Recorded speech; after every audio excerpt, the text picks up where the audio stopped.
Kaptan son dönemlerde takım biraz kulüp olarak da çalkantılı bir dönem geçiriyor. Sen takımın kaptanısın, liderisin. Bu süreci geçirme konusunda neler yapıyorsunuz futbolcu kardeşlerinizle, arkadaşlarınızla birlikte? Onu öğrenmek istiyorum. Sayın Tedesco'ya da sorum. Yeni bir meydan okuma, yeni bir challenge. Ligde belki istenen sonuçlar alınmadı. Ama Avrupa ile ilgili bir hedefiniz, hedef güncellemeniz var mı? Teşekkürler, başarılar dilerim yarınki maç için. So first question is to you, Milan. Recently the team have been going through some ups and downs and difficult things. So as one of the captains, as one of the leaders, what would you like to say about it? And then I will ask the question to the coach. Good evening, everybody. Yes, that's true. Especially in the last two games, the result and especially the performance was not on the level like I think have to be. But we have to handle it. It's our responsibility. I think the players' responsibility, because coach and his staff giving us always the maximum information, the maximum ideas how he wants us to perform and everything. So it's our responsibility. And tomorrow, of course, we wanna make a good game. We wanna win to bring back more positivity and start to win. Evet, belirtmiş olduğunuz gibi özellikle son iki maçta almış olduğumuz sonuçlar ve performans istediğimiz gibi değildi ama bununla baş edebilmemiz gerekiyor. Bu oyuncular olarak bizim sorumluluğumuz, çünkü teknik direktörümüz ve ekibi bize maksimum bilgiyi veriyor. Artık sorumluluk bizlerde, oyuncularda. Yarın da kazanmak istiyoruz, iyi bir maç çıkartmak istiyoruz. Tekrardan pozitiflik katabilmek için camiaya. Coach, so this is a new challenge, European competition. So how would you describe your target in European competitions? Well, good evening. First of all, I think when you coach Fenerbahçe, your target is always to reach the maximum, whatever the maximum means. But my philosophy is like never think too far, because if you think too far, there is always a risk to forget one step. So one step after the other. Tomorrow is a great game. Why? Because I love this competition. I had the luck to play already this competition with Leipzig till the half final. So it is great. It's a great competition, and that's why I'm very happy to play and to coach tomorrow. Öncelikle iyi akşamlar diliyorum. Fenerbahçe'nin teknik direktörü olduğunuz zaman her zaman hedefimiz her turnuvada maksimumu gerçekleştirmektir. Ama benim felsefem şudur: hiçbir zaman çok uzağa düşünmem. Çünkü eğer çok uzağa düşünürseniz bir adım atlama riskiyle karşı karşıya kalırsınız. Yarın da güzel bir maç olacaktır. Bu turnuvayı çok seviyorum. Ben de bir teknik direktör olarak bu turnuvada yer alma şansına erişmiştim. Daha önce Leipzig'le yarı finale erişmiştik. Güzel bir turnuva. Bu turnuvada teknik direktör olarak yarın maça çıkacak olmaktan dolayı çok mutluyum. Can I have two questions for Milan and one for coach? Okay, hi Milan, Marko Šepat, Croatian Nova TV. First of all, what do you know about Dinamo Zagreb? Like at Fenerbahce, there is a lot of new faces. Do you know some names? I guess that you know Ismail Benasser from Serie A. Yes, good evening first. Nice to meet you. Yes, I know Benasser from Serie A. I know Niha Zayed. He played also for Fenerbahce. These two guys I met already. The other guys, I don't think so. Or I'm not sure that if I played against. But yeah, Dinamo. I know from my ex teammates like Marcelo Brozovic or Liva. The Dinamo is the biggest club in Croatia. They have really good fans. But we are get used in this because our fans are also amazing. Our stadium it's fantastic, always fantastic atmosphere. So we are get used on this, and tomorrow we expect really good game. Soru şu şekilde: Dinamo hakkında ne biliyorsun? Fenerbahçe gibi orada da çok fazla yeni oyuncu var. Benasser'i Serie A'dan tanıyorsun. Dinamo hakkında ne bilgiye sahipsin? Kaptanımızın cevabı şu şekilde: evet, Benasser'i Serie A'dan tanıyorum. Aynı zamanda Miha'yı tanıyorum Fenerbahçe'den. Diğer oyuncularla daha önce karşılaştım mı emin değilim ama Dinamo'yu takım olarak biliyorum, hem Brozovic'den hem Liva'dan. Şunu biliyorum ki Hırvatistan'ın en büyük kulübü, çok iyi taraftarları var ama biz bu duruma alışkınız. Çünkü bizim stadyumumuzda da her zaman harika bir atmosfer oluyor. Yarın güzel bir maç bekliyorum. My next question is about your ex-players. You played with Livakovic, with Brozovic, Perisic, at Sampdoria with Šimić and Budimir. I found even that you played at Žilina with Mate Jelic. So you have a lot of connections with Croatian players. Do you have some contacts with some of them? Yes, still with Marcelo, with Ivan Perisic, we are still in contact. I had always good relationship with them. We were friends also out of the pitch. So yeah, I played with a lot of Croatian players, and we spent a really good time together. Soru şu şekilde: çok fazla Hırvat oyuncuyla daha önce birlikte oynadın. Hala iletişim halinde olduğun oyuncular var mı? Evet, hala Marcelo ve Perisic ile iletişim halindeyim. Onlarla iyi bir iletişimim vardı. Sağ dışarısında da arkadaştık. Dolayısıyla çok fazla Hırvat oyuncuyla birlikte oynadım daha önce. And one question for Mr. Hi, Mr. I talked with Domenico Livakovic 2 weeks ago, and he told me how crazy it is to be a player in Istanbul at Fenerbahçe, not in bad way, but there is a lot of passion, but also a lot of pressure. You have been for a while now at Fenerbahçe. You have a lot of experience so far as a coach. Can you compare your previous jobs with this one? Yeah, I had different jobs already, but I think the most comparable job is probably Spartak Moscow, because yeah, it's also a huge club, a massive club with, I don't know, in whole Russia 30 million fans. Also with Schalke on a certain way, from the passion, from the emotions. So yeah, I'm used to it, and honestly, that's what I like. It's a little bit what I need. I like passion. I like also pressure. I like it because you can make people happy, a lot of people happy, and that's why I do this job. You're welcome. Grazie mille, crepi. Soru şu şekilde: geçen haftalarda Livakovic ile konuştum ve kendisi İstanbul'da futbol oynamanın ne kadar çılgınca olduğunu söyledi. Tabii ki kötü bir anlamda değil ama hem tutku anlamında hem de baskı anlamında. Siz de bir süredir Fenerbahçe'desiniz. Geçmişte çalıştığınız yerlerle nasıl kıyaslarsınız Fenerbahçe'yi?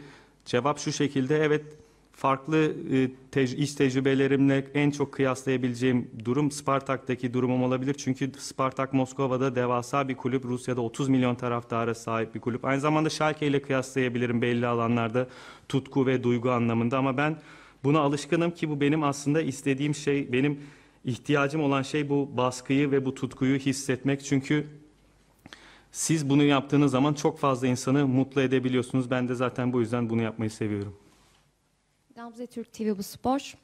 Yarın için başarılar diliyorum hocam.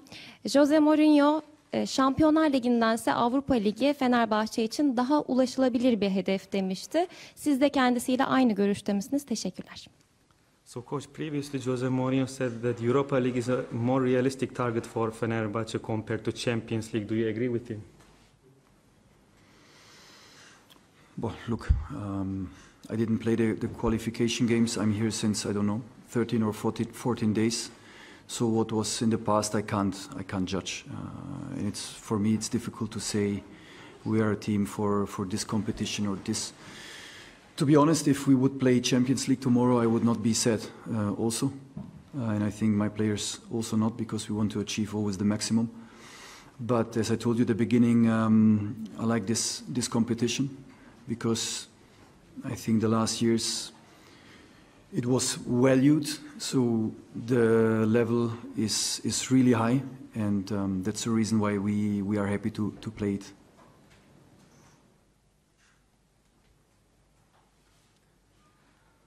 Ben burada bu sezonki Şampiyonlar Ligi eleme maçları sırasında burada değildim. Geleli yaklaşık 13-14 gün oluyor. Dolayısıyla geçmişte ne oldu, ne söylendi bunu yargılayamam. Ama şunu da söyleyemem: bu turnuva bizim için daha iyi olur veya diğer turnuva bizim için daha iyi olur gibi şeyler söyleyemem. Sadece şunu söyleyebilirim: eğer yarın biz bir Şampiyonlar Ligi maçı oynuyor olsaydık da üzülmezdim. Aynı şey oyuncularım için de geçerli. Çünkü biz her zaman maksimumu istiyoruz ama demin de belirtmiş olduğum gibi Avrupa Ligi turnuvasını seviyorum, beğeniyorum. Son zamanlarda değeri artan bir turnuva. Seviye gerçekten çok üst seviye. Dolayısıyla bu turnuvayı oynuyor olmaktan dolayı mutluyum. Serkan Yetkin, TRT Spor. Dinamo Zagreb teknik direktörü Mario Kovačević basın toplantısında Fenerbahçe ile oynayacakları maçın kariyerindeki en büyük maç olacağını, şu ana kadarki en büyük maç olacağını söyledi. Mourinho ile karşılaşmayacağım için üzülüyorum ama Tedesco ile karşılaşacağız. Tedesco olağanüstü bir teknik direktör. Nasıl yönetiyor diye analiz yapmaya çalışacağız. Yeni fikirlerle geliyor sürekli. Biz onun yaptığı şeyleri analiz yapacağız şeklinde ifadeleri oldu. Hocanın yorumunu merak ediyorum. So the opposition coach Mario Kovačević said that tomorrow's game will be the biggest match in his career so far.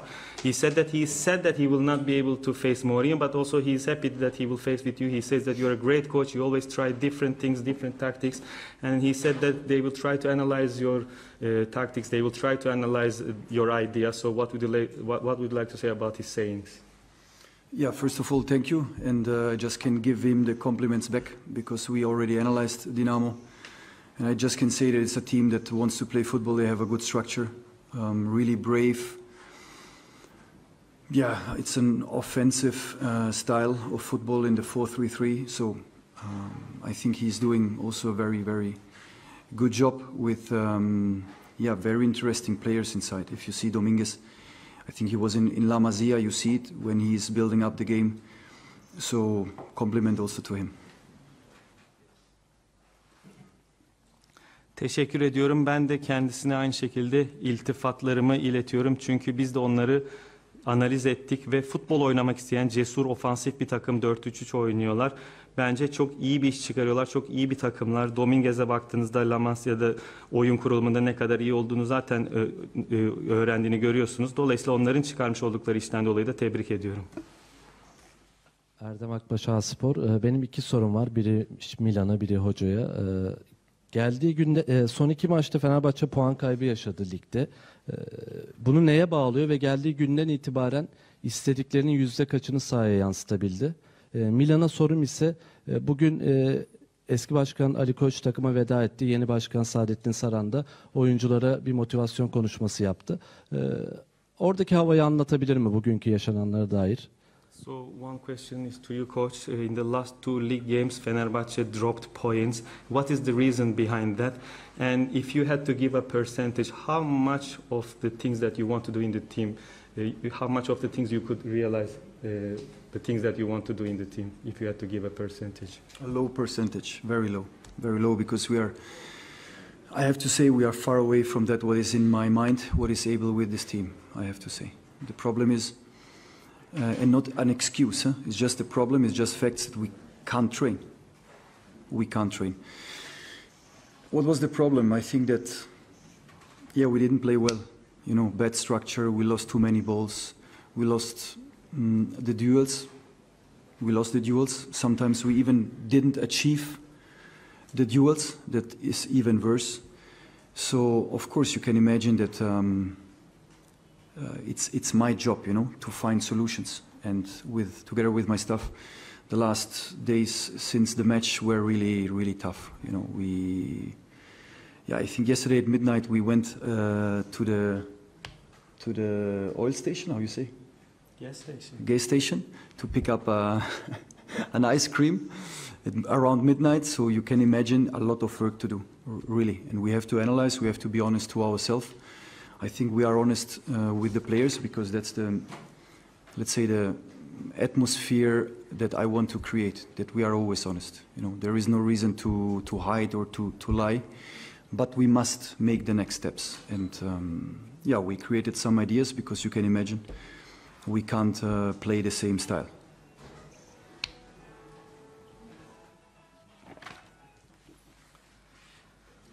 Yüzdesel olarak çok düşük bir yüzde verebilirim. Çünkü şu anda benim istediğim seviyeden çok çok uzaktayız. Bunu bir problem olarak, bir problemimiz var. Bunu bir bahane olarak söylemiyorum ama çok fazla antrenman yapma imkanımız olmadı. Son maçlarda iyi futbol sergileyemedik. Pozisyon olarak sahada kötü bir diziliş sergiledik. Çok fazla top kaybettik. Çok fazla ikili mücadele kaybettik. Hatta zaman zaman daha da kötüsü ikili mücadeleye girmedik bile ama benim ve ekibimin işi bu durumu çözmek. Son dönem tabii ki bizler için zorlu geçti. Şöyle bir örnek verebilirim. Dün gece yarısı benzin istasyonuna dondurma almaya gittik. Bu da ne kadar yoğun çalıştığımızı gösteriyor. Çok fazla işimiz var yapmamız gereken. Çok fazla analiz yapıyoruz. Ama oyuncularımıza karşı her zaman dürüst oluyoruz. Nasıl bir şey istediğimize, nasıl bir atmosfer istediğimize dair dürüst oluyoruz. Zaten bunu saklamaya gerek yok ama adımlar atmamız gerekiyor. Çünkü bu şekilde oynayamayız. İstediğimiz gibi oynayabilmek için ilerlememiz gerekiyor, çalışmamız gerekiyor. So Milan, your question is that today Ali Koç came to the training ground to say goodbye and new president Saadettin Saran gave a motivational speech to the team. So how was the atmosphere there, if you can share with us? Yeah, when it's a lot of changes and some, let's say, goodbyes, and so it's sad, but we are here and we train and be focused for the game. Also, new president came and made the speech in front of everybody. So we didn't have a lot of time to speak. I know that we will have time to speak, but the most important thing is the game of tomorrow, and then we will time to do everything.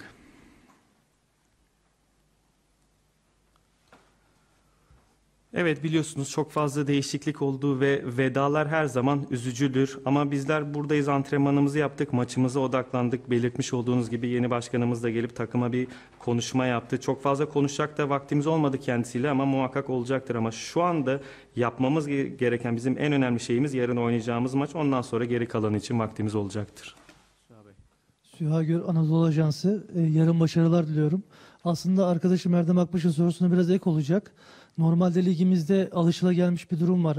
Takımlar teknik adam değiştiklerinde performansları yükselir. Takım bir tepki gösterir ama Fenerbahçe'de durum tam tersi oldu. Bunu neye bağlar hoca? Teşekkür ederim. So in our league there is a trend. When a new coach comes to a team, the performances they increase. But in Fenerbahçe it was the opposite. What is the reason behind that?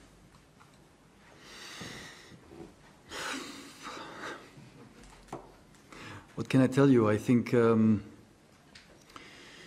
the first game was okay.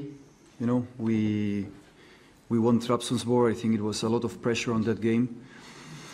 The second game wasn't good, but we were really close to win it. Really close, but it was not good. And the third game was very bad. So this is the truth. But sometimes it's like this, you know, you must go down to go up. I think that if from the beginning everything is top, I think you would not have changed the coach. This is for sure. So some problems are there. This is nothing new. I'm not discovering America now. So it's clear that there are some problems, but we are working on them.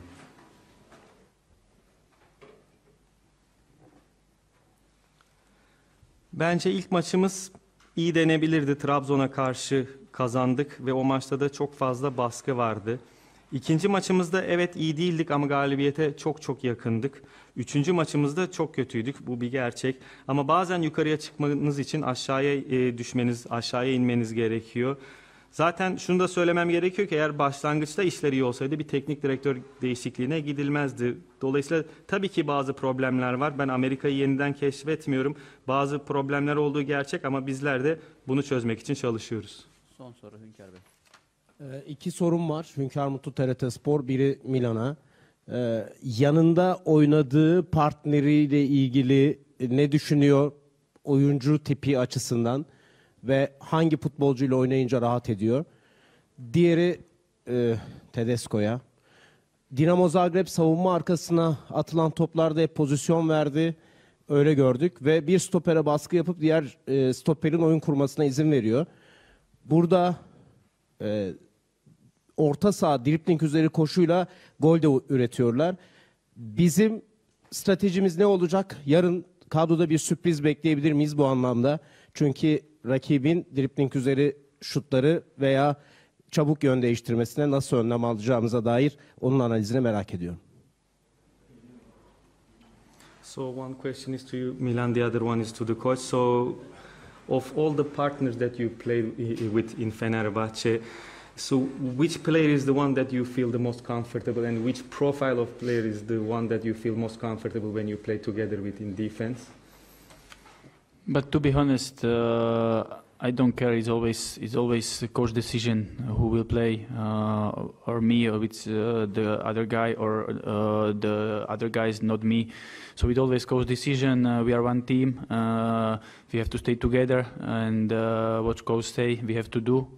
And only like this we can go somewhere. And I know that with this team, with the motivation, determination, and ideas of the coach and his staff, we can go so far. So we have to believe it, and we have to work on it.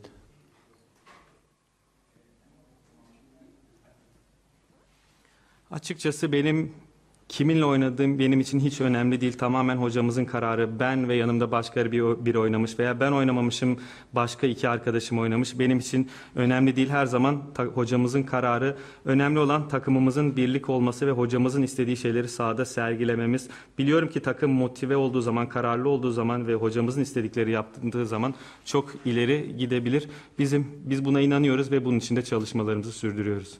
So your question is that Dinamo Zagreb, they usually press one defender and let the other defender build up. And their midfielders, they do deep runs, and also they change the game a lot. They switch the game a lot, so they make a lot of shots. So what kind of game plan are you going to have tomorrow, and what kind of precautions will you be taking against them?